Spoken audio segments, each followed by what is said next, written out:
When we're on tour, I suppose there is, you're only playing a show for 1 hour of a day, or maybe just a bit over, but especially, I mean, you're always driving from city to city, so there's a lot of time spent in a van.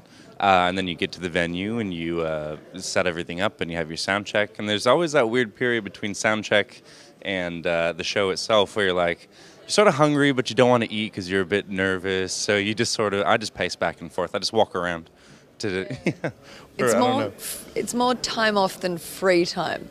You're not quite free to go and do whatever you like. You're kind of just in this void sort of purgatory. Yeah, exactly. Well, last time we were in Zurich, though, we did catch the tram all the way into the city, and we had a nice Indian meal in Zurich. We thought that was some of the best Indian we've ever had on the road. It was very good.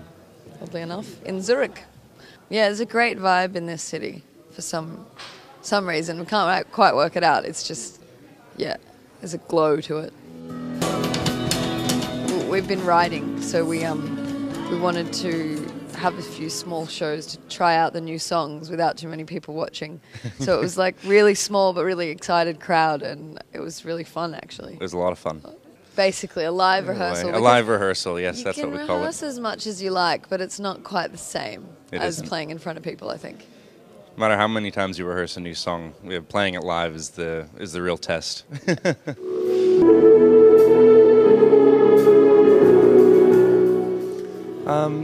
Choosing between a festival and a club show, it's tricky. I think I'd probably choose a club show. I love the intimacy of a club show, where it's just 2 or 3 bands, and sometimes, I mean, we're not big enough a band to play at the nighttime at festivals often, and playing our music in the daytime, in the afternoon, it feels like not as dramatic. It's not as suited to it, yeah. Yeah.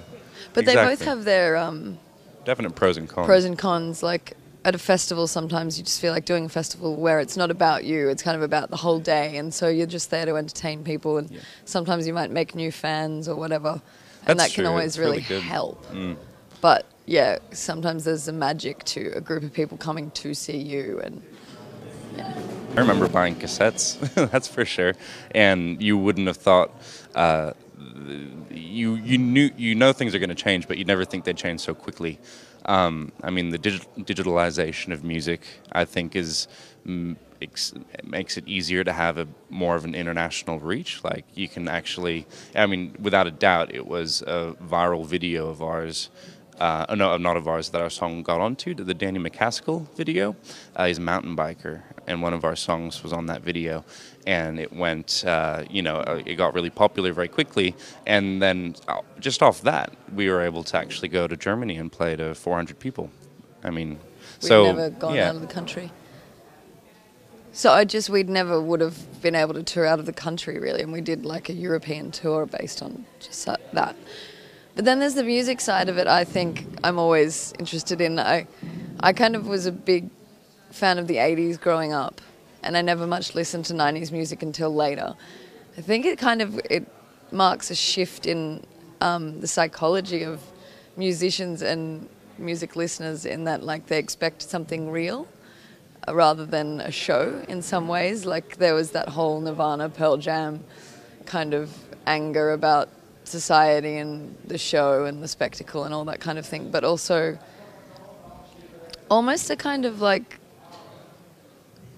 a pulling down the fourth wall aspect of it that I think is really interesting. And now artists today have to kind of find a balance between what kind of artist they're going to be, like whether they're going to be, totally there, open for their with all their weaknesses, open for their fans, like a Kurt Cobain type person, or whether they're going to keep things, behind a curtain, or whether they're going to be critical of the music industry openly or not. It's a really interesting, where do you place yourself on that whole political kind of spectrum there? And I think it's really kind of a difficult predicament for musicians today to decide where they stand. I'd like to think that people who want to listen to our music think it's worth spending a little bit of money on, but at the end of the day, it's sort of like, for me, maybe I'm a bit too fatalistic about it, I don't know, but it's like the people have spoken, and and that's what they want. And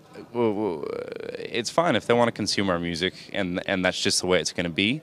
That's fine. I mean, we can still make a living from music, I suppose. So it just changes. You have to change your expectations, I guess, about what you actually want to get out of being in a band. And album sales, revenue from album sales just isn't one of them anymore. Well, they say that live, like as much as album sales have gone down, live music is at one of its strongest times at the moment.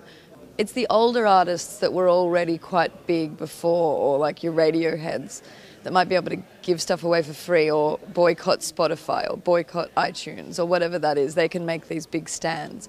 And it's always the emerging artists that kind of have to just deal with it and go, yeah, our music is kind of free, but the show or, you know, the experience is something that people will always have to pay for, unless you're Kiss and you can make a chain out of your brand. There's no doubt about it. Like, yeah. the more people that buy our CD, the more likely we are able to go to the countries people are begging us to go to on the Facebook. I'm not trying to say we're really popular. I mean, you get that one comment that says, please come to Spain. It's like, well, Maybe. We have to be really quite economical with how often we can tour and where we can tour based on your finances. And it's sort of as simple as that. So, I mean, it makes a difference. If you want to help a band, then definitely buy their music. But I'm not about to get on soapbox and tell everyone that what they're doing is wrong. Just I think it's fine. go to their shows and buy their merch Or something, yeah. Like, you don't have to. I would personally rather someone download our music and come to a show than never